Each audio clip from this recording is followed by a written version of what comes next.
but yeah, I really I really do hope that when it comes to getting back to the subject, it would be pretty cool if we did another tag team. I wouldn't mind doing a tag team, you know. But I just wonder who would be with and what it would be for. No, no, no. I think we said. Oh, by the way, hello everyone. We're live. Yeah. Um. I think we said we were gonna try to do it with does God do everything for His glory? I think that Yeah. was something that we were gonna eventually try to get into. So we'll talk about that at the end. This isn't gonna be that long, but this is gonna be a a a series of discussions about an interesting topic, and the reason why I really do kind of enjoy this one is because it really gets into like how you know. Early Christians and also just reformers pretty much looked at how they broke down the Bible and certain topics that you get into to really show that. And I think this is one of them. So the title of this video is called "There's Something About Mary," Part One, and of course, there's always something about Mary. These some things are topics, and one of my you have to laugh. You know Well, what? See, I knew it. It's because everyone laughs at my introductions because I suck at introductions. I don't care anymore. Shoot, no, it's laugh, supposed to be funny. That's a good thing. whatever. Because I'm the butt of the joke. People laugh in the comment section. They laugh in the. I don't know how to do introductions. I don't. Dude, I just talk. take that as a compliment, man. They're not bad. They're just funny. Take that as a compliment and embrace it. I'm embracing it. Can you tell?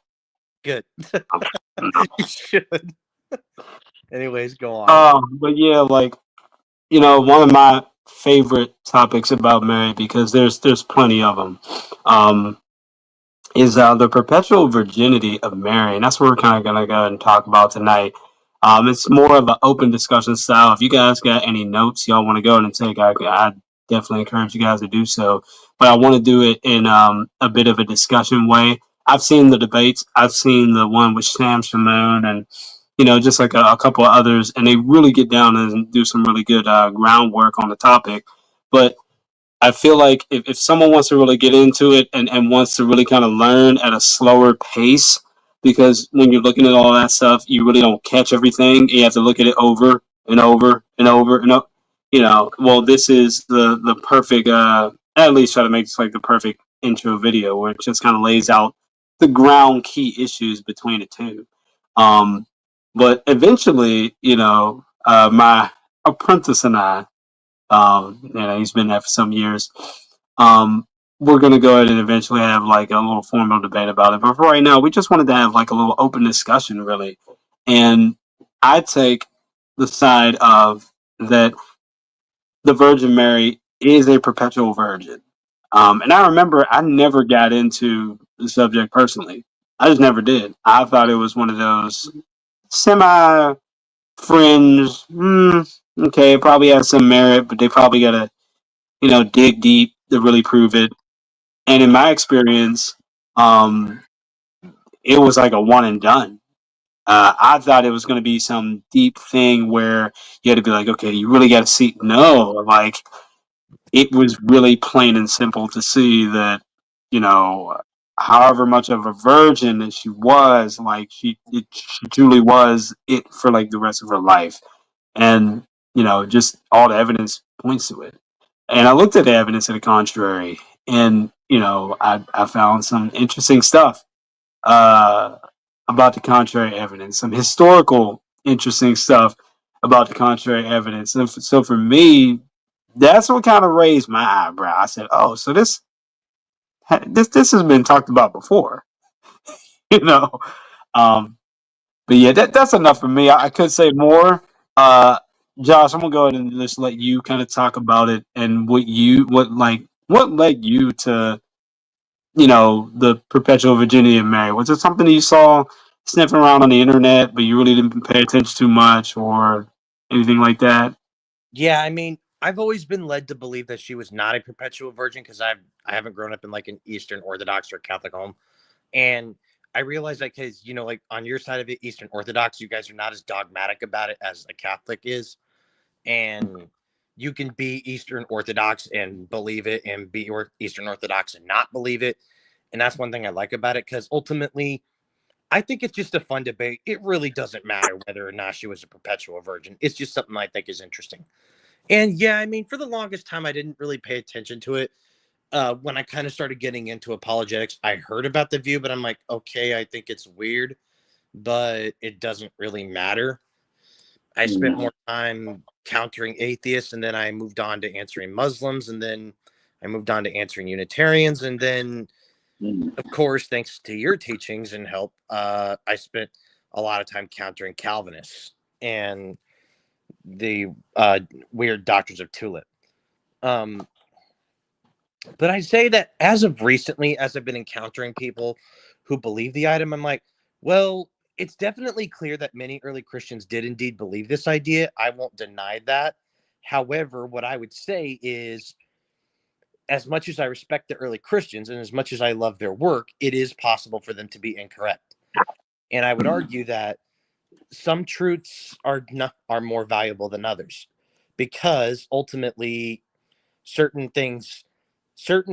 truths are necessary to your salvation and other truths are not.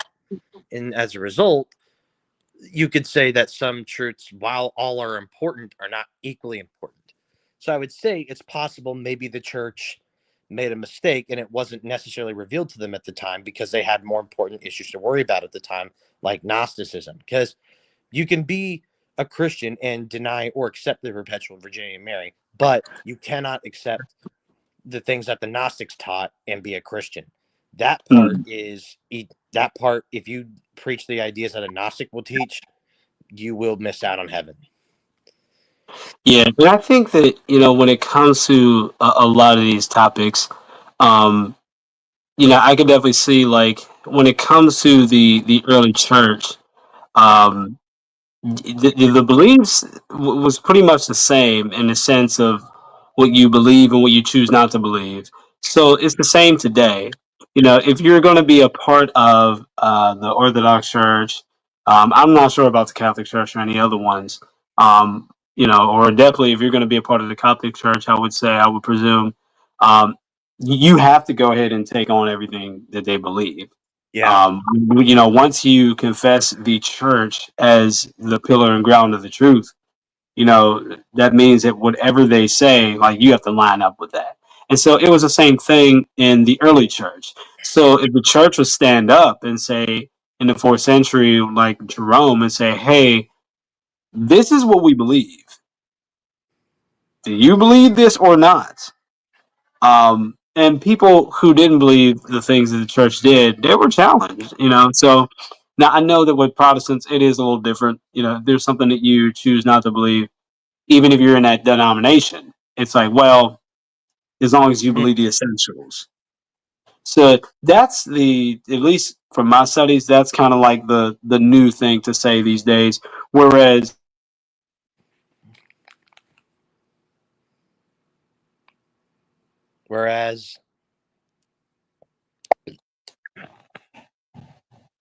oh shoot.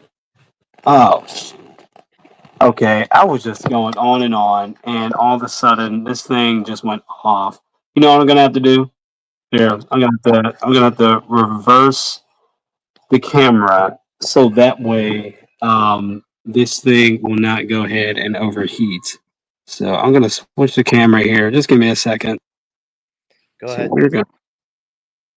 we're gonna switch this.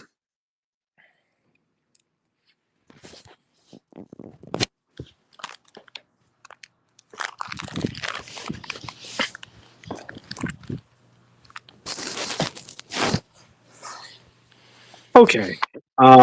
Is that better? Of course. Yeah, I can still see you. Yeah. I mean, I never like the resolution on the front, but I mean, what can I do at this point? So I'm just gonna have to go ahead and keep it like this. So I'm gonna go ahead and try to say this again. When it comes to, I know a lot of the Protestant churches, if you hold a belief that that denomination doesn't teach, then it's pretty much okay. As long as you believe like the essentials. That's usually what they say. Uh-huh. Whereas in the early church, it was no. This is what we believe. Do you believe this? We are joined. But Paul says that we should go ahead and be of the same opinion. Just like he wanted Eodia and Syntyche to be of the same opinion. Those are two female leaders in the Philippian church. But that's a whole nother story. So that's the way it was back in the early centuries versus today. It's like, what, you can be a part of a Methodist church and you guys can hold all kind of different types of beliefs as long as y'all believe the essentials of that denomination, I guess, or at least the essentials of the faith in general. So that's the first thing I always noticed there. But to get right into it, I'm just gonna say that I'm gonna lay out something that I saw that was convincing for me, and you could lay out something that that you saw that was against it. And by the way, I do want to say what's up. Shout out to Glory and Honor. He says, "So real, where have you been? Good to see you, my man." I told him I've been writing. Yes, I've been writing a lot. I've been writing and I've been working on a website. That's all I'm going to say, and it is crisp. It's pretty much like my little final gift, before my parting from the apologetic world. I know that's the reason why I've been absent so long. I'm just trying to immortalize a lot of my things and pass it on to the next generation. But yeah, so that's where I've been. God bless you, Glory and Honor. He said, any books you got out there I'd like to support? Awesome. I do have one, but I'm really not pushing it right now. But I do have a Substack. Please subscribe to my Substack. I got a few subscribers already. It's $7 a month, and you get everything, even my notes for the past 15 years. Definitely a worthwhile investment. But my Substack is eventually going to become, or at least I'm transferring everything from my Substack to my website, and that's all I'm going to say. But back to the topic, I have to admit, for me, when I thought about the perpetual virginity of Mary, the first thing that I thought about was, doesn't Jesus have brothers and sisters? Right? We see this in the Gospels where it says that there are, you have Mary, the mother of James, Joseph, and Judas, I believe. James, Joseph, and Judas. And for me, that was enough, at least, or so I thought. When I realized that they use the word brothers in the same way that they did in the Old Testament, that kind of piqued some fancy for me. But when I saw that there were 3 types of Marys in the New Testament, that's the part where I was like, oh, well, wait a minute. This might have some weight to it. So I had to find out, okay, which Mary is the mother of these kids? That's immediately the first thing you think of. Someone named Mary, they got 3 kids, and then you find out there are 3 Marys. So which one is it? Mm-hmm. When I looked at Mark 16 and I think John 24 or 21? Either way, it was in Mark and John. And the way that the text is read, it shows that, Mary that's there, it presents Mary, the mother of Joseph, Judas, and James. And then in like John's gospel, there's something where it says like it's Mary, the mother of Jesus. You had to pause for a minute, like, no, let me read that again. Mark, he talks about Mary, the mother of these 3 kids here. Then in John, he talks about Mary, the mother of Jesus. Hey, well, I'm like, wait a second, that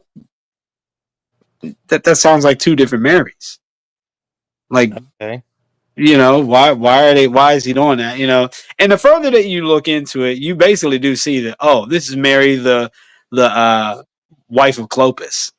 I was like, oh wow, yeah. Um, so for me, that's what did it for me. I was like, oh wow, I've never saw that before. You know, so that's just one little insight of an argument that I saw. Notice that we're not sharing any scriptures or nothing like that. This is just an Sure. open discussion, y'all. Okay, if y'all want any of that, just ask in the comments. Okay. But All right. yeah, I'm sorry. Do you need to keep going, or are you done for now? no, I'm good. I'm good. The thing I would say is there do exist three Marys. That part is indisputable. There's, of course, the Virgin Mary, mother of Jesus, Mary, the wife of Clopas, and Mary Magdalene. Obviously, Jesus' siblings are not the offspring of Mary Magdalene. That part is absolutely clear. Mm-hmm. However, the idea that they're the children of Mary, the wife of Clopas, there's no way you can possibly prove that. I mean, even it is, and plus, if she's the wife of Clopas, how can they be her children? Unless you believe that, unless that like Clopas died and then married Joseph, which there's no way you can possibly prove that, or you would have to prove that Joseph was her first husband, and then somehow they got divorced, and then she married Clopas. But according to the view of Eastern Orthodox and Catholic believers, Joseph's wife died, so she would have had to. So Clopas would have had to have been her first husband and died, and Joseph would have had to have been her second husband, and then she died. But there's no way you can possibly prove that. I think the much more simple explanation is the idea that Mary, the Virgin Mother of Jesus, is their mother. The idea that Mary, the wife of Clopas, who is the only other woman who could be their mother, requires a lot of unprovable assumptions. And of course, I would also argue that while there does exist evidence of people believing this idea, I would argue that, as well meaning as it is, there so I would argue that that it's absolutely purposeless for her to be a vow, and God doesn't like purposeless things. And so as a result, I would say if there's no reason for her to be a virgin after the birth of Jesus, then that makes it less likely that she was a perpetual virgin. Right. And I think the whole version discussion is, definitely a second area to look at. I hope everyone's kind of taking notes here. That's like a second area to go ahead and look at. Like, this concept of virgin, the idea of virgin, what Mary means when she says, like, I'm a virgin, like, but back to, Mary and Clopas, or Mary, the wife of Clopas, you know, whoever this Clopas guy is, obviously he's not Joseph. So, Joseph never needed to marry Clopas. As far as I'm concerned, it just seems like Joseph, according to um, the Evangelium of James, which I know you just love that so much, and we'll get there. We'll eventually get there. Um, it basically just says, like you were saying, that he did have a previous marriage. It doesn't say to who, but the Mm-hmm. idea is that Joseph is a widower and he died. And, they say that him and his kids, basically, he was a single dad. So eventually he meets Mary. Now, notice that Mary, the wife of Clopas, is not even in the picture. So this idea that somehow she needs to be involved with Joseph or something like that, she doesn't need to be involved with Joseph. Like I said, whoever Clopas is, that's her husband, and they had kids, and they're named. You know what I mean? So, now what I've heard also is that Mary is the sister of Mary the Virgin. I've heard that. Um, but again, that's something I really didn't like dig into in terms of research or anything. That's just something that I heard. But I say that because that often kind of is used to substantiate that, hey, these are Jesus' cousins, so why are they calling them brothers? And that's a whole nother little discussion we get to in a second. But I really wanted to just start out with the fact that, yeah, there are three Marys in the Bible. And yeah, Mary was actually a common name in the first century. Ain't that something? You know, there's Mary who never had sex, but she had a kid. Then there's Mary, the wife of Clopas, who had sex and had kids, right? She was married. And then there was Mary Magdalene, who used to have lots of sex and has no kids, as far as we know. as far as we know. You know what I mean? Hey, I'm not saying that, you know, she had the red letter A. We don't know. You know, I look, that's not the point, you know. Uh yeah. So, you know, like I said, when you just I think another thing that really stood out to me was, and I mentioned this the other day, you know, at the cross, if Jesus is gonna go ahead and say to John, you know, son, behold your mother, and basically he's passing her on to him. Well, it's like, well, what about your brothers? Like, that is totally outside of the norm.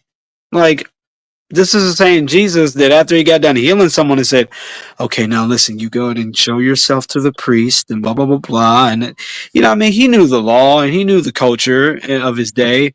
And yet, here he is, like, passing along to John as if he's the only son about to die.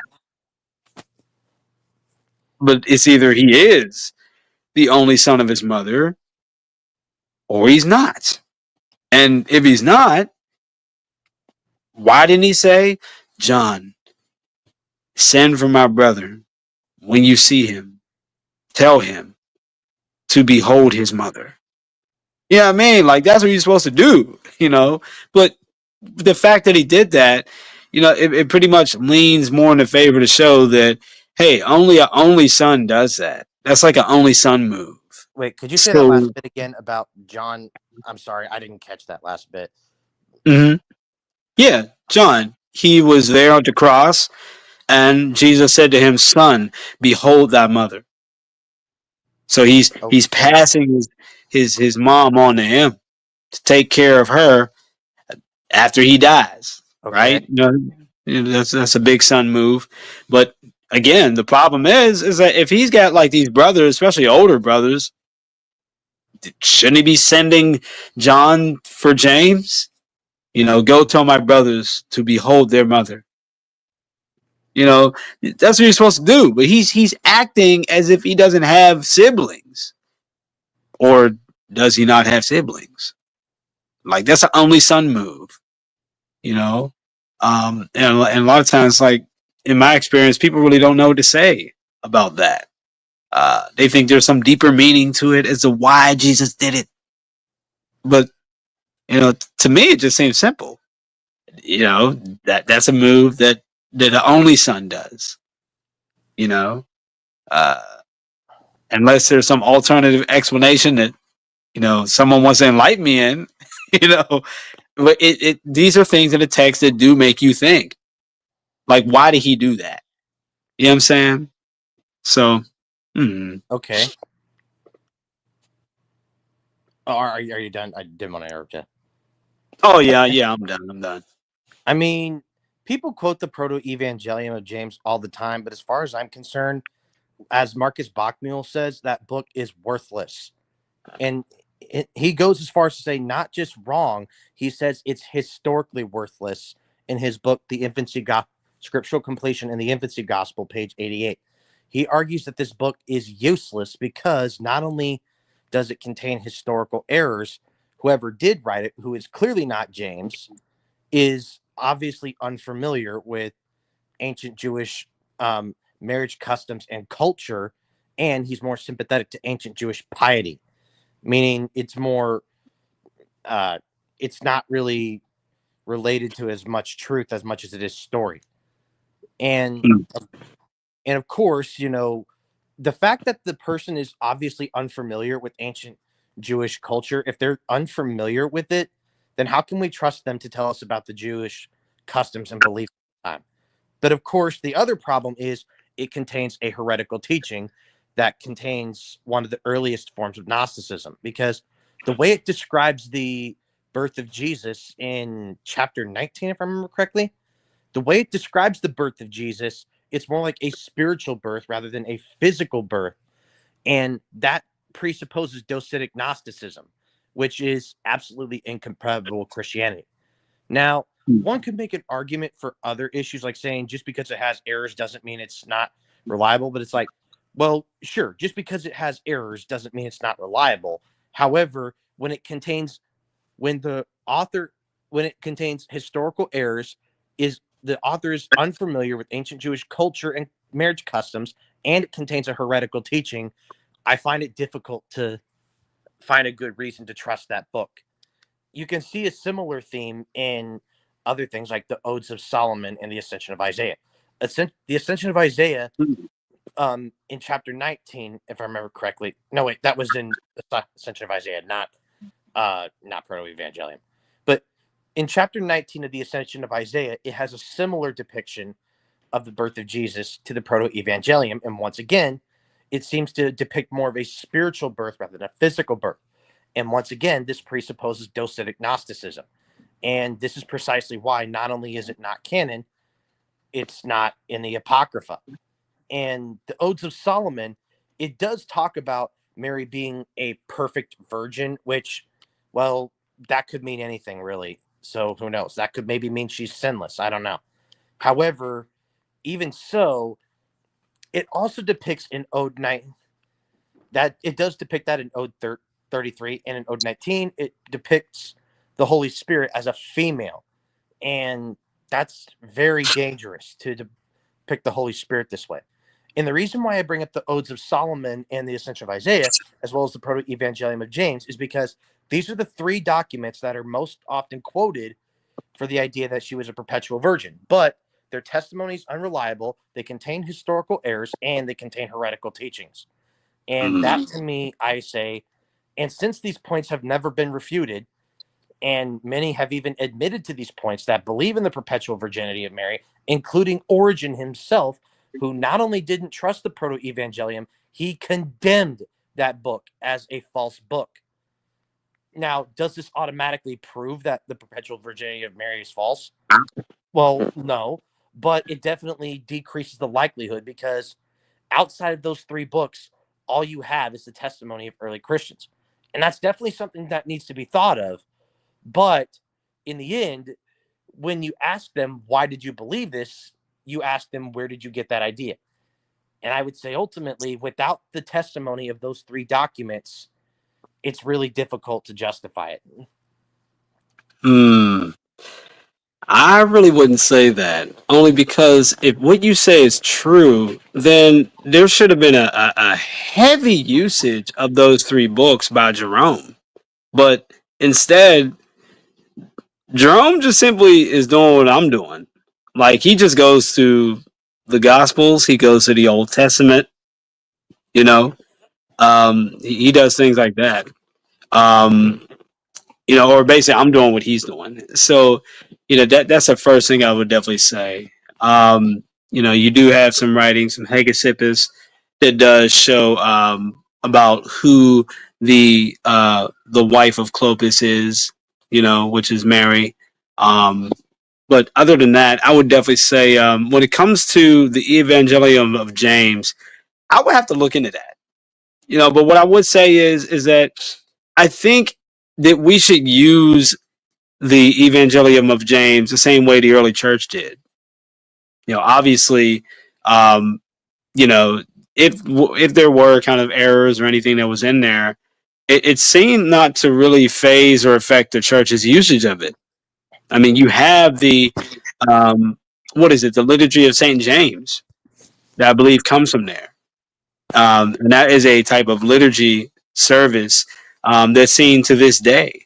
That's one of the earliest documents that we have of an early Christian liturgy. So yeah, there are things in there where it appears to reflect Jewish culture.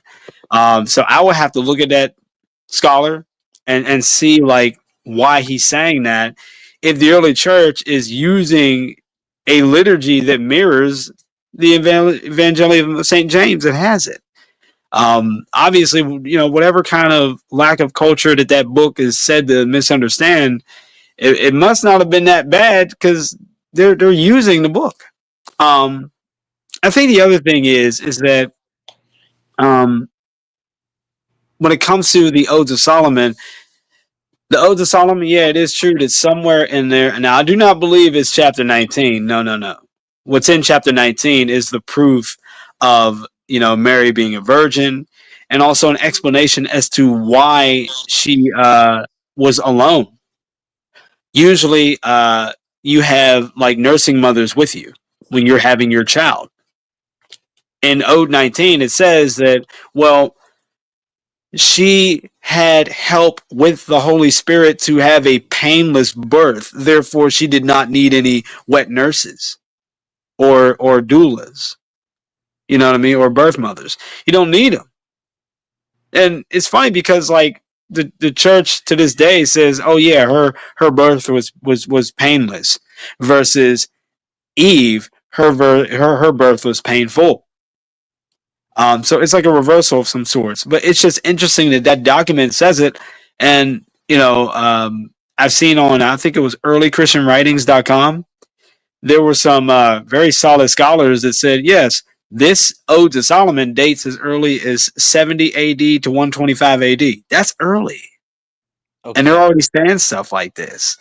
So when the church says, oh yeah, we learned this from tradition, and we see a book that goes back that early, it's like, oh wow. I guess they did learn that from tradition. Look at that. And it's not anything that's from the 3rd century. No, it's from the 1st, early 2nd. So it showed where people's minds were in terms of, the Virgin Mary. But again, I would say, those books were brought up just as an early Christian witness. But in terms of the proof, yeah, I'd definitely go to the Gospels, because again, like that's where all the proof is about this story. The strange usage of the word brothers, even though they have the Greek word for cousin by now. The 3 Marys. It just seems like there's a good bit of evidence. I mean, I think that the third piece of evidence that I saw was basically James and Judas. Now, Joseph, he never wrote anything. We know that. There's nowhere in the New Testament, turn to Joseph. Doesn't say that. But James and Jude, excuse me. James and Jude, they wrote things, right? Paul said that, yeah, James is a brother of our Lord. Brother, there you go. But what's the problem? It seems like he's either A, he's lying, which we know he's not. B, maybe he slipped up a pen, which I don't think that happened. Or C, he's using the word brothers in the same way that he uses it when he talks about brothers and sisters in the Lord, or cousins. Now, I think he's using it more like brothers and sisters in the Lord, And the reason why I think that is because just look at James. Look at his epistle. I mean, look at James 1:1. Like, we all know what it says. James, a servant of the Lord, or Jesus Christ, and this and that. Like, wait. Read it again. James, a servant of the Lord. A what? A servant. No, a brother. No, a servant. No, close relative, no, a servant. I'm like, yo, like, why is he? You think he would kind of use that as some kind of authoritative to say, listen, not only was I my brother's disciple, like, this is my brother here, but he doesn't do that. He says he's a servant, as if he's not his blood brother. Like, and lightning strikes twice. You go to Jude. I'm like, dude, he does the same thing. He follows suit. Jude, a servant of our Lord, blah, blah, blah, blah. What? Wait, what?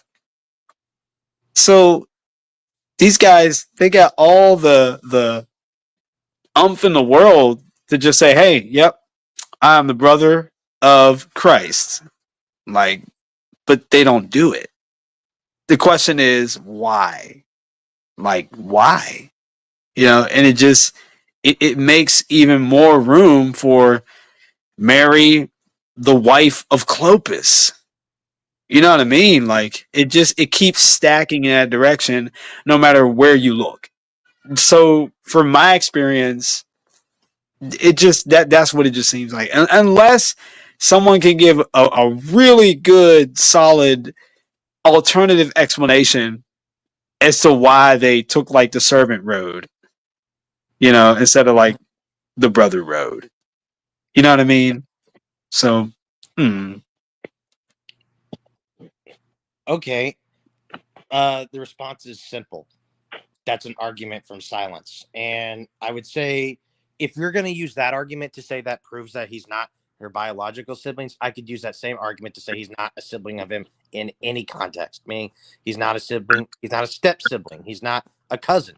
I could use that same argument to disprove that. So ultimately, that's just a faulty argument for silence.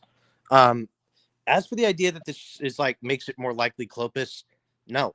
Again, there's no way you can possibly prove that because again, it seems like it requires a lot more assumptions um because you said that the what was your theory about Clopas again? Could you repeat that before I continue? About Mary of like how it worked, like the order of her being married to Clopas, Joseph, and all that. Could you repeat that theory? yeah, I said, if you just go to look in the Gospels, you see Joseph and Mary together, and then like later on, you end up seeing Mary, the wife of Clopas. Okay. So it's like Joseph is gone, Mary is around, but Joseph, he's just gone. We just presume he's dead. Yeah, he's definitely Then dead. you get, yeah, then you got Mary, the wife of Clopas. So he's around. So them two are around. So it's just like, well, whoever this Mary, the wife of Clopas is, this Clopas, her husband is still alive and around and kicking. Otherwise, like, why even mention him? Okay. So it's the reason why I brought it up is because it's like, well, it seems that Mary, the wife of Clopas, never really interacted with Joseph at all. Like they just seem like two different people. You know what I mean? Joseph was over there with his wife Mary. Mary, the wife of Clopas, was with her husband over there. But wait, Like I don't remember Joseph and Mary, the son of Clopas, ever like hooking up. So you don't believe that? It, I just want to make sure I understand what you're saying, sir. So are you yeah, saying that like you don't believe that the Mary, the wife of Clopas, is their mother, their biological mother?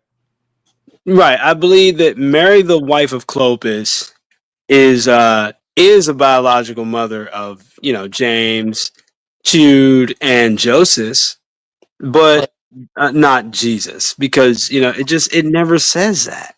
It just keeps naming this woman with the three kids, and then after that, it names another woman with one kid. You but know, the but then of course here's the other problem. There's how can that just seems like speculation with the attempt to connect the dots. There's no real that doesn't ultimately prove that the Mary, the wife of Clopas, is actually their mother, and ultimately, their mother, according to like the Proto Evangelium. I know I don't care for it, but I know you care about what it says. It says that Joseph's first wife died, so James and Judas's mother is dead. So, and so if that's the case, then doesn't that kind of mean the Gospels contradict what the Proto Evangelium of James says? that Joseph's first wife died. Yes. So wouldn't that mean that James and Judas, according to what the Proto Evangelium says, doesn't that mean that what were the two kids, Judas and James, right? James, Jude, and Joseph. Okay, James, Jude, and Joseph. Okay, Wouldn't that mean that their dead mother is actually dead, and that it can't be the wife of Clopas? Which one's right? But Because well, I mean, again, like it says that Joseph had a wife that died, and then you know he met Mary. I'm over right, here like, how is that a contradiction? because If because the Gospels are saying she's alive, but the Proto-Evangelium is saying that she's dead. and So, it literally says like Mary, the wife of Clopas. at least that's what it sounded like you were saying, is that she was alive at the time, and according to the Gospels, but according to the Proto-Evangelium, she was dead. And it literally says like Mary, the wife of Clopas, is the one that died. When? Where does it say No, that? I'm asking you. I'm asking you. I Well, I'm saying that if you believe that Jude do you believe that Joseph had two wives before he met Mary, or just one? I actually don't know. I've only heard that he had children from a prior marriage, and that he was a widower, which means that whoever he was with, they died. Maybe they died. Maybe she died in childbirth or something like that, and now he's left with the kids that were his. Um, Okay, fair enough. Maybe okay, then maybe there isn't necessarily a contradiction. But there is one problem I do have. Um, mhm. Other than in the case of Mary and Joseph, where did Jews ever marry off old men to young girls? Hmm. The Proto-Evangelium says she was 12, which is obviously false. Where does that tradition of marrying old men to young girls ever exist outside of them? Well, what makes you say that's false? I think it's false because it's not tradition, and that wasn't part of it. They didn't marry old men to younger women. Hmm. Where was that tradition? I've never heard of that before. I mean, on the surface, it just sounds normative. Like, yeah, of course, that's something you don't do, you know. But Uh, that but I've never heard anything against that. I've never heard anything that said that we as a Jewish people, we don't there. do those kind of things. I've never heard that. Okay, let me rephrase Um, then. Can you name any other instant?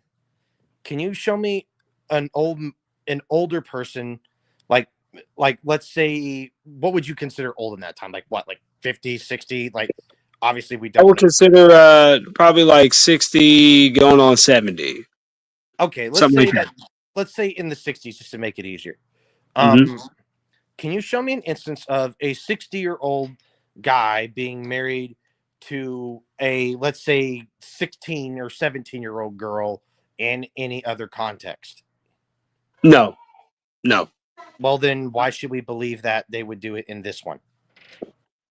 Well, because if the Proto-Evangelium of James is talking about the same Joseph and Mary that we're talking about, but it's just naming the age of one of them, and it's not naming the age of the other, and it's just saying that Joseph is an older man, then it just pretty much leans toward my argument even more. Hang Would on you a like me second. to explain why?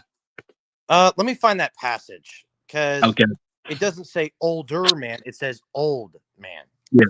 And And by the way, we are gonna wrap it up in about like 20 minutes. It's 9:40. I'm gonna wrap it up at 10 o'clock though. uh, Um, yeah. so, and of course, Abraham, when he was like 100 years old, when he Hmm. was when he was talking to the Lord about Sarah bearing a child, he was Yeah. obviously at 100 at the time. But either way, the point is, he didn't say he was an older man. He said he was an old man. So he was Yeah. likely, between 60 and 100. Yeah. So if that's the case, then if that's in the so I would say, if that's never happened in any other context, that's just further proof that the idiot who wrote the Proto-Evangelium has no idea what he's talking about when it comes to Jewish tradition, because it obviously wasn't James. I mean, I have to disagree with that because, you know, again, you're saying that, hey, here's an old guy and this girl is 12. That doesn't seem like it fits in the Jewish tradition, but you've given no exegetical or historic basis to prove that that's not Jewish tradition. You know what I mean? Now, is it unusual? Yeah, I think it is. You know, it's a little unusual, it's a little unheard of. But again, this type of unusual, unheard of, it adds to the perpetual argument even more. I But you mean, yourself admitted what that they, that you can't justify another situation in any other context. You yourself yeah, admitted. yeah, no, yeah, I can't find any other situation where an old person is married to a young woman. I can't find not one. So wouldn't you say then that it's more likely that the tradition did not go through with such a thing? I can't say that. I can't say that. You know, because again, that could be, as you say, like some kind of making an argument from silence. I can't say that. The reason why I can't say that is because um, there doesn't have to be anywhere where it says, and it's okay for an older man to marry a younger. It doesn't have to say that. You know, Explain. I think I think what, you know, to look for, at least in the most general sense, is for a story where you do see somewhere where somebody's where like they're married like that, and then the town just frowns on it, but it's not like written in the books nowhere I legally. You know, I I think think that's the most that you could. We I think say, inspired philosophy actually addressed the situation like this in a few of his debates. Like um when he was debating that evil man Daniel Hakikachu, who was defending child marriage, and I gotta say I can't believe he would actually do. Yeah, I'm yeah, not kidding. Daniel Hakikachu was defending child marriage. ew, Oh yeah, but yeah. but that's not the point. The point is, if I remember correctly, in few of his debates, when talking about these issues, he presented evidence that people, not just girls, were typically married with between the ages of 16 and 20. I'm sorry, 16 and 24. And he didn't, and if I remember correctly, he didn't just apply that to girls. So if that's the case, then I would say, based on the testimony of Michael Jones, who is one of the most educated Christian apologists, it seems like tradition didn't favor the idea of marrying off old men to young women. And again, I mean, I get that we could use, you know, certain speculations like that, and we could get some age ranges and stuff. Um, but again, like I don't know, there's nothing hard on the books about it. Well, Again, I'm just gonna say this again. Like the fact that you have an older man married to a younger woman lends even more weight to the perpetual Virginia of Mary argument. that is, And the if you can reason why, justify the idea that they were old. say it again. If you can justify the idea that he was old, which I do not think you can. Well, that's the thing. Like, I'm not trying to justify that he was old.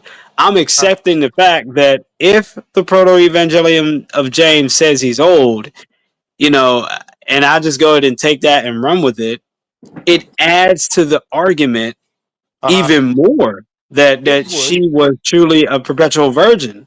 And the It reason would. why, But you got to be able to demonstrate that. That's all I'm saying, or at least give some right, evidence.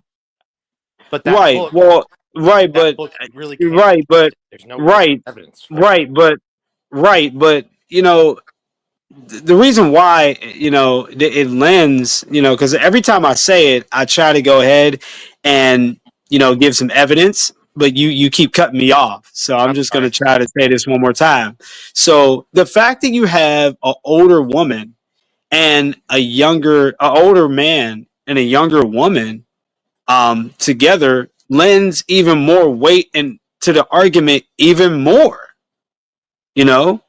And the reason why that it does is because, you know, one of the arguments that, you know, they often say, even with Jerome, and I do believe some others, is that when Joseph was married to Mary, it was really more of in a kind of like guardianship marriage.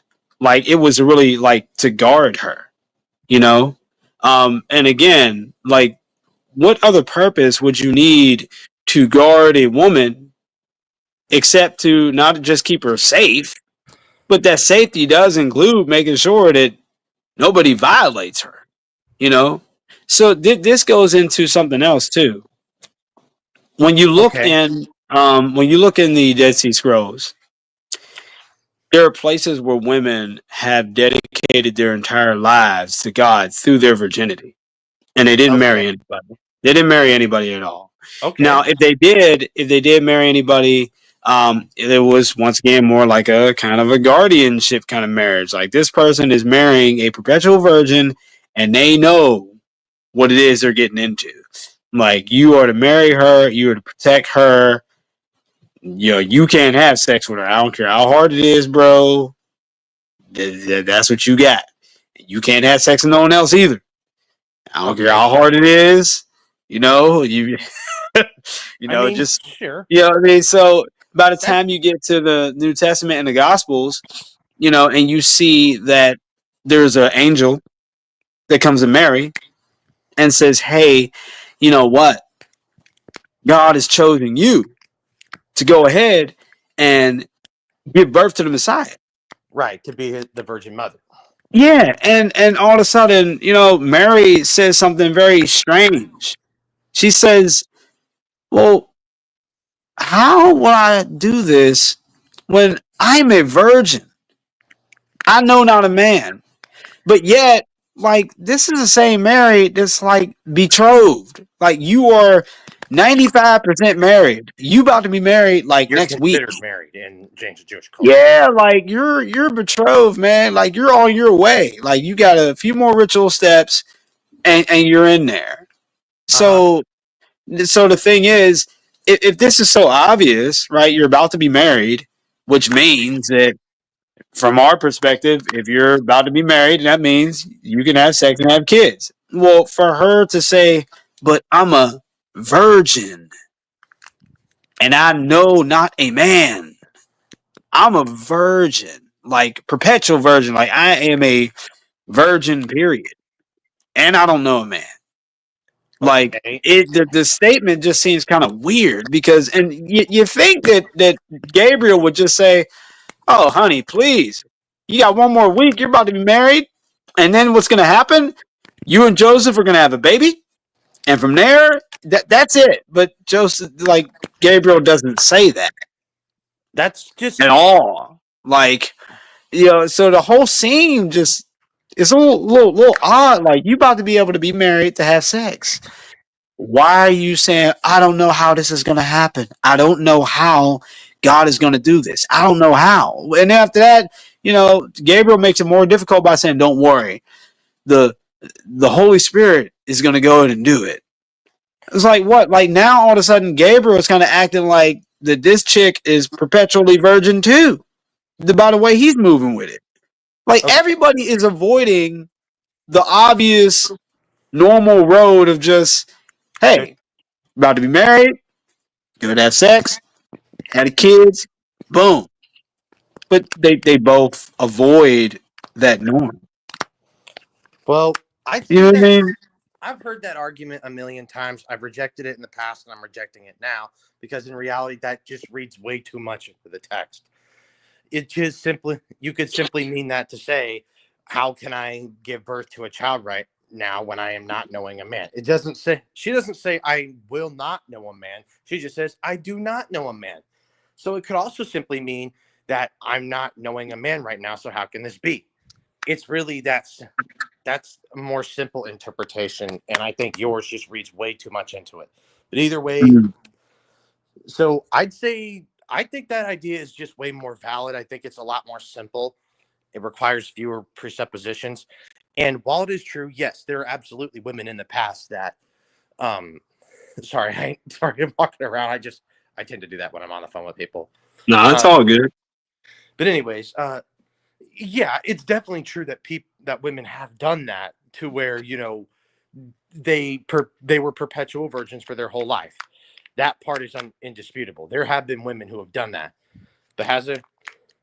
But the question really isn't whether or not women have been perpetual virgins or men. Of course they have. I mean, Paul, unless he was a widower, like some people possibly suggested, he was a perpetual virgin. Jesus was a perpetual virgin. Jeremiah was a perpetual virgin. But here's the thing. What those guys all had in common is after taking that vow, they didn't get married. So ultimately, it just seems like the idea that after they take that vow, and eunuchs didn't get married in the biblical times, and that's because they vowed not to have sex. They took a special vow, and that's why eunuchs didn't get married at the time. It's not that they can't; they just didn't.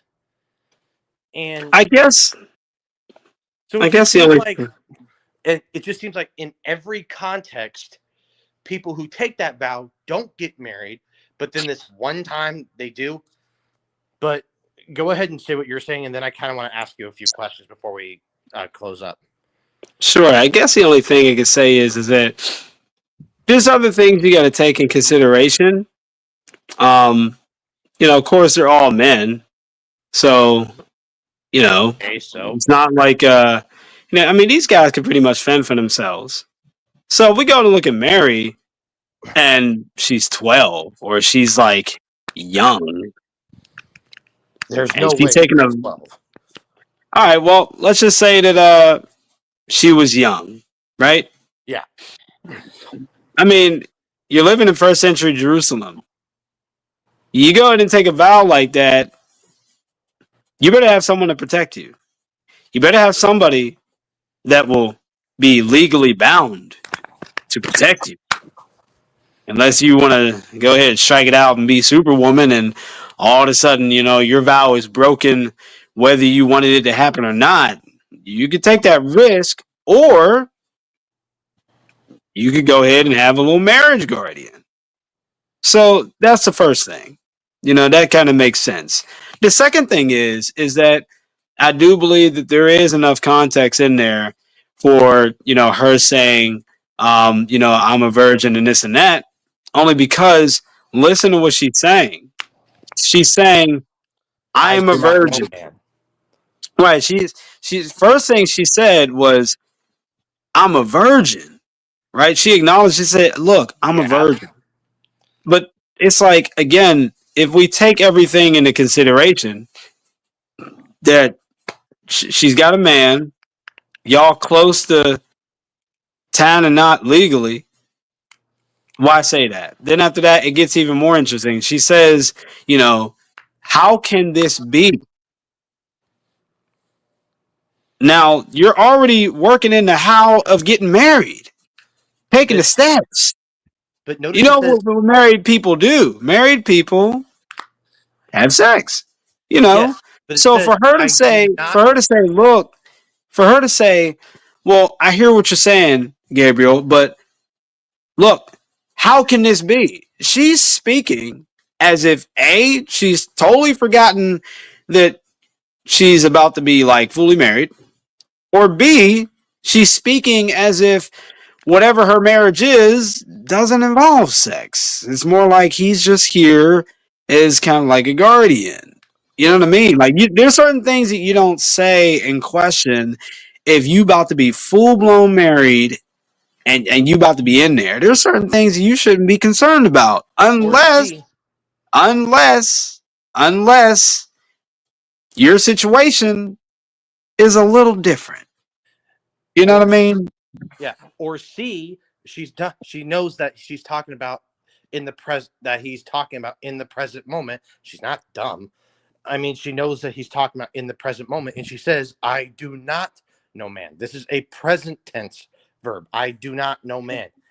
So ultimately, she knows presently that she is about to conceive. She knows she is going to conceive a child right now because the Father's come upon her. I'm sorry, the Holy Spirit has come upon her, and the angel has come upon her, and she knows right now, I do not know man. So that's just as I'd say that's a lot more simple. I can't go with that only because you're not taking everything in I consideration. am taking everything into No, you're consideration. not. Look, The look, present look at tense the of her. whole. Nah, look at the whole portrait. Look at the I whole did look at portrait. the whole portrait, and No, no, you're not. it's a No, present tense point. nope, It's nope. talking about Again, present tense. You will concede. I know, but again, you're not taking everything in consideration. Look I at did the take everything portrait into consideration. You're saying again, to say they're about to be again. married. We don't know how long that's gonna. We don't know But how far off that is. So ultimately, oh no, no, no! If you're betrothed and you know your Jewish culture, when you're betrothed, you're basically about to be married. Like you're at the 95% mark. It ain't well, long from yes, now. but we don't know when they But got married. So we what don't. I was saying is, yeah, I do. We just said we wouldn't share any notes or and get into it because then it would be a whole debate and all that. But what I was saying was is that you're not taking everything into consideration. Look at look at the entire scene I that did. is no, you're not. You're not. You can say I'm not all Look you at want. the look that I'm gonna try for the eighth time to get it out. So here I go. You're not taking everything into consideration. Look at the entire scene that's surrounding when she says that. So in the midst of her saying, "I know not a man, but you got a man," like, and y'all betrothed, y'all finna be in there. Y'all at 95%. Also, I'm a virgin, as if that's gonna matter in about a week. You betrothed, like you done already took some steps. You know what I mean? Everyone's waiting for the final step, which is a ritual bath, I think. And after that, like you in there, like you about to be in there. You know what I mean? And after that, I think Gabriel even says, "Take your husband Joseph, or Joseph, take your wife." You know what I mean? They're already calling each other wife and husband and all that. At least the angel is in other gospels. And then thirdly, how can this be? You're asking, how can this be in the midst of how you're taking steps toward being fully married? Like, yeah, you know what I'm saying? So that's what I said. Like, I agree that all the words are there and they are in the present tense, but also let's look at the present moment. So, in the midst of that, does that really make sense for someone to say? That's like my wife making a meal and the stuff is about to be put in the oven. Now we know when it gets taken out of the oven, it's done, right? So the food is 95% done, and I'm over here saying, "Man, how am I gonna survive this starvation, bro?" Like she just put the food in the oven. You do know that, right? It's not That's like not you a gonna good. die in the next 5 minutes. Like, That's bro, a bad analogy. I Because don't know how because I mean that it's a bad them being analogy betrothed. because in terms of your wife cooking, you know how long it's going to take. But ultimately, you said like you're going to get married in a week. How do you know it's not a month? How do you know it's not a year from there? You can't. Because well, if we go and if we look at the history and we look at, the time it takes between being betrothed and married, and we know that the betrothal is like the last step before the final one, Okay. that's And not long from now. You know what I mean? You're not okay. gonna find any text in there where it's normative where they How stay long? betrothed for like a year. Well, You okay, know what but I mean? how long is the betrothal period between the woman saying yes to the proposal and the wedding? How long is the period? Let's just say hypothetically that it's 3 months, right? Because think about it. Wasn't Mary gone for 3 months? And then she came back like whoop de woo. So let's just I say don't think that it's so. 3 months. I know, but let's just say that it's 3 months because she was gone for 3 months before she came back, and When was Joseph she was gone for like, 3 months? "Are you cheating on me?" Huh? When was she gone for 3 months? Yeah, it says it like when she met Joseph again, she had a baby bump, and then she was gone for 3 months. That's why like it was always looked at as kind of weird. Like, okay, you gone and you come back and you got this baby bump, you know. So let's just say like the betrothal was 3 months. I definitely know that 3 months is not a long enough period of time to worry about how are you going to do this? God, how can this be? I'm about to go from 12 to the age 91 in 3 months. I'm about to hit menopause. It's about to be over. Lord, how you going to do this? Okay, That I don't think make no sense. You know what I'm saying? Like, it doesn't. Your idea can fit. I'm not saying your idea doesn't make sense. I'm just saying my idea doesn't not make sense because ultimately, if she was gone for 3 months, well, then if the 3 month period was up and that was said to her 3 months before Joseph even found out, well, then my idea works just as good. Works just as good because it's 3 months before they even it's in a way you could almost suggest that they just got betrothed and then the 3 month period starts. The angel comes and tells her that she's going to conceive, saying, how can this be right now, because I am not currently knowing a man. I really don't see how that's invalid. You say I'm not considering everything, I mean, the only which thing that I could which say you keep is telling me that I'm not considering everything, but I don't see how I haven't. I mean, the only thing I can really say is that, it's not about whether or not something fits. It's about whether or not something is normative. I mean, we can find plenty of things that can fit. Like the Hebrew Israelites, they go ahead and try to fit the prophecies or things that go into Deuteronomy 28 to themselves. Like, you're not supposed to fit that. You're supposed to go ahead and just read it, see who God is talking about, see who God is talking to, and he made that deal with that generation of people at that time.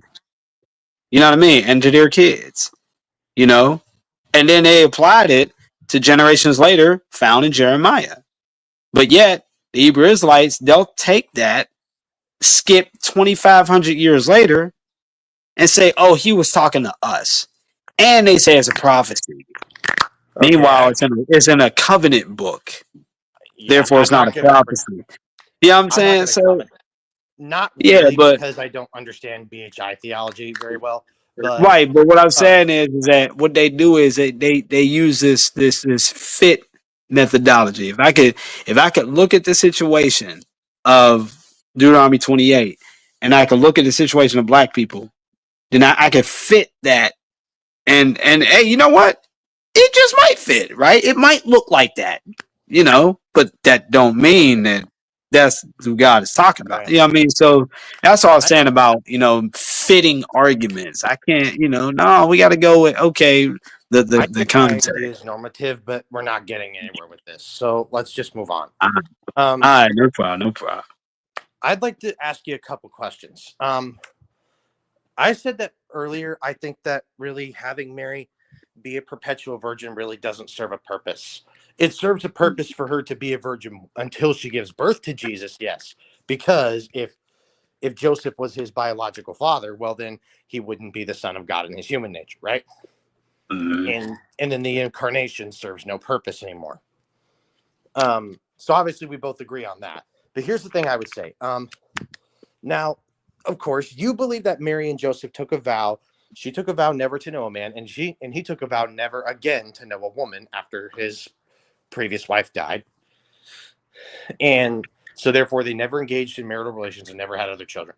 And I say no, they never did take such a vow, and there's no evidence for that. So therefore, after Jesus was born, they engaged in a normal marriage that in that there's really no evidence that he was significantly older than her. And so my view is that, and here's what I want to ask. Does my view that they didn't take that vow and such, does that compromise her moral character? I don't think it compromises her moral character unless, God's intention was that she remain that way. Well, but I'm saying my view is that God did not intend for her and never made her take that vow. So so that's why I'm saying, does my view that she wasn't called to take that vow and therefore didn't, does that compromise her moral character? In your view, it doesn't. because if you Okay. believe that God never required her to do it, Uh-huh. and then it's like, well, no. In your view, no, it doesn't. She's totally fine. Okay, She's definitely totally fine. but does it compromise her moral character? Like, because obviously, if she was called to take that vow, well, then yeah, she didn't do it. But Right. I don't believe she was. So, anyways, moving on. Does my view that he did not call her to take that vow and therefore she didn't compromise her faith in God and relationship? No. I mean, because if that was never on the table for her to do, then there would be Uh-huh. nothing for her to compromise. Right. Yeah. Yeah. Okay. Would it compromise her and Joseph's parenthood of Jesus? Oh, well, of course not. I mean, there's nothing Uh-huh. there that will require them to have sexual relations in order to be a better parent to Jesus. Yeah. Okay. All right. And would you agree with me that my view doesn't that while it may not have necessarily been the best, while it's debatable as to how many early Christians believed it, but anyways, the point. I don't know about that. I think it's a little. I think it's a little obvious. But anyways, the point though is, does it does my view contradict any of the central pillars of the faith? Central pillars of the faith. Like the crucifixion, the resurrection, the virgin birth, all Mm. that stuff. No, I mean anything about the nature of Jesus and what he's done. No, I would definitely say no. You know what I mean? Jesus, his everything that we believe about the Lord, it is not dependent upon whether or not, Mary stayed a virgin her entire life. Okay. That would have no effect on anything about what Jesus is doing with his life. You Okay, know. but here's the final question though that I'm kind of trying to get at with it. Mhm. If it doesn't compromise any of the central pillars of the faith, it doesn't if my view does not compromise any of those things, and you also said no to the other three questions, it doesn't compromise her moral character, her relationship with God, or her parenthood of Jesus, then what purpose does it serve for her to remain a virgin after his birth? The same purpose that you had for the Ark of the Covenant to have never have been used for any other purpose. So in light of Jewish culture, it's kind of looked at like that. The fact that you have one thing that was used only for God and that's it, and that you honor God by making sure that that thing was only used for Him. But That you was just it. So it's the same thing with Mary. but you just Um, said that but you just said my view doesn't change that. You said it doesn't compromise her relationship with God. So how does it make it more honoring in your view? no, I said it doesn't change her relationship with Jesus in terms of what He's done and things like that. Okay, does it That's what change I her said. relationship with the Father? Right. Now, if you believe that, if you don't believe in the perpetual virginity of Mary, and you believe that she did actually end up having sex and having kids, um, then from other people's point of view, uh, they kind of look at it like, well, she's supposed to be exclusive for the Father alone. Now that she shared herself with other men and things like that, in their view, it's no different than taking something that God Himself has exclusively used on His own for His own, and now it's just in the hands of pretty much anybody else that can go ahead and just use it and use it like anything else. I know, That's the way that they see it, and I and was I can told that I can that's I can get it. faulty logic, and it And and how it is makes that the based on metaphor faulty logic?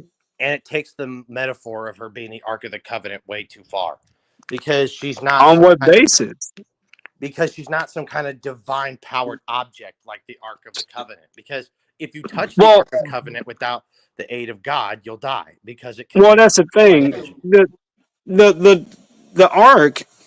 is divine powered. Well, yeah, of Just course. like, yeah, just like Mary. She carried divine power within her. And Okay. that's the reason why I think that the writers in the gospels will do certain things on purpose that you can't ignore. Are you saying that? I brought this up. I brought this up for example. Luke, he's a smart guy. He ends up having Elizabeth meet Mary, and says, and Elizabeth ends up saying, "What is it that my Lord should come to me?" Now, He knew that I've was Jesus. heard that line before. That was the same thing that David said back in the Old Testament when the Ark of the Covenant finally came back. And he was so excited that he did something that was very similar to what John the Baptist did in his mother's womb. Okay, He but danced so hard, he danced out of his clothes, he danced and danced, and he said, what is it that the Ark of the Covenant should come to me?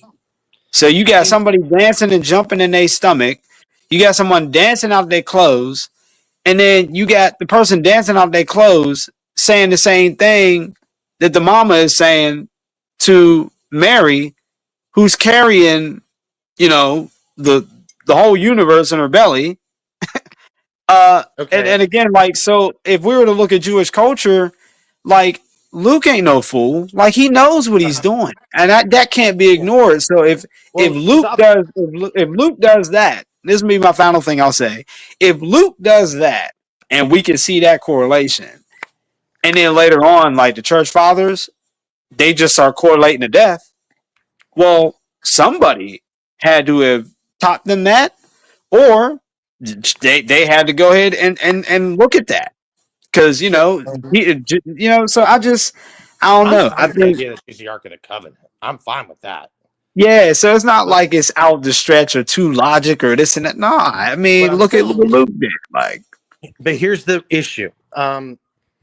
If that's the case, it takes the reason why I say it takes the metaphor too far is because if we're gonna go by that logic, that like it seems like because some people have argued that like because she carried the Son of God in her womb, that it would be like in a way down there would be too pure to touch or so because of that.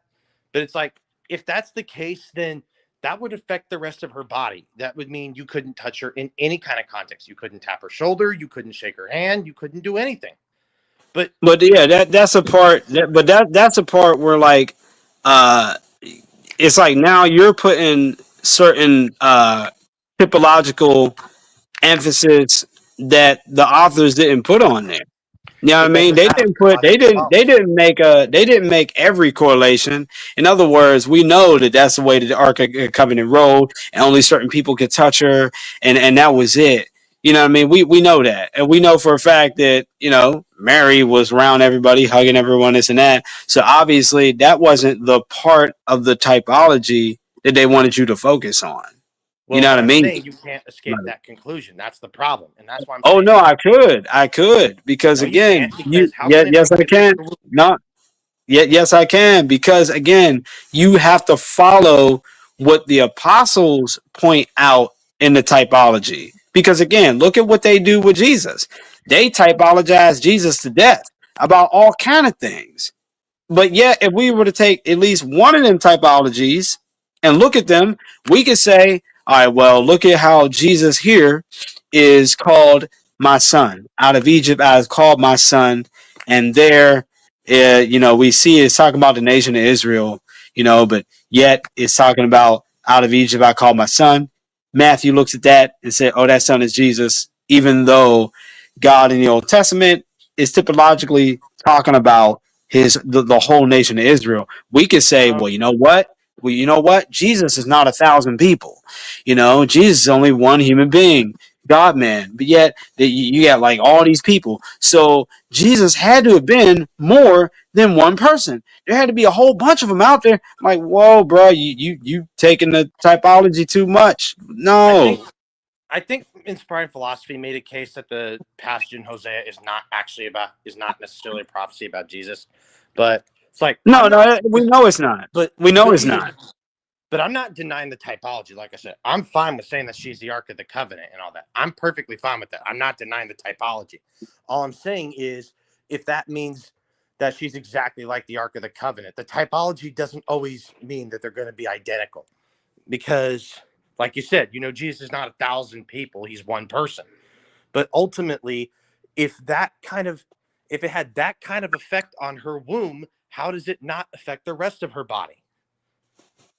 Well, again, because that's not what they pointed out in the typology. They did not point out in the typology that because Jesus was inside there, that if anybody touched her, they would just go ahead and die. Like no one ever ended up saying that Mary was like that at all. You Well, know, that's what some like people have argued, is that because of her carrying him in her womb, that, well, down there is too pure to touch. nah, yeah, And like no one ever said that. You know, I've but heard that. listen, man, I'll tell you That's what. like, I tell you what, I'm gonna go ahead and give you the last word yeah, because it's okay. I gotta go ahead and get out of here.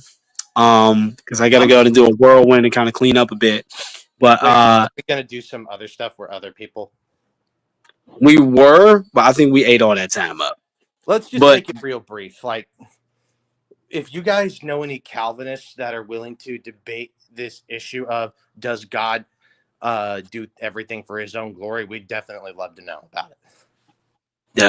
definitely, yeah. Please keep that as a shout out and a bit of a kindly gesture challenge. You know, but like I said, man, I'm gonna go ahead and just give you the last word. You know, just out of graciousness, about everything, man. And after that, we'll go ahead and wrap it up.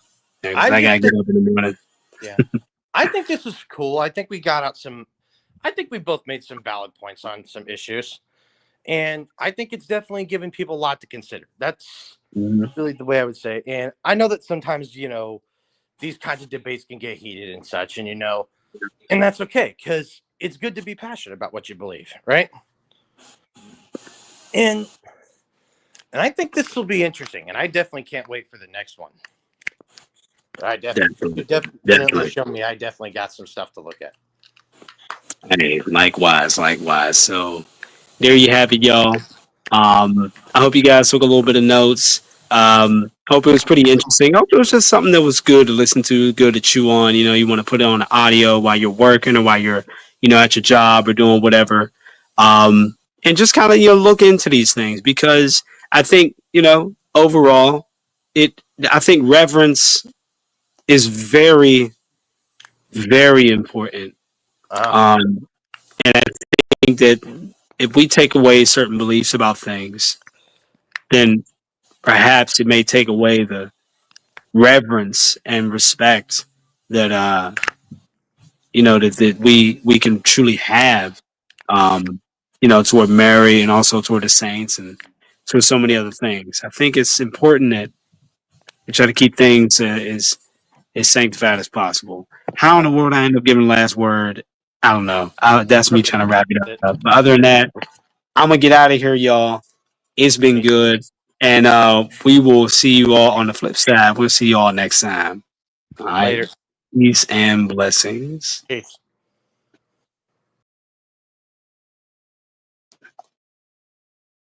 Cool.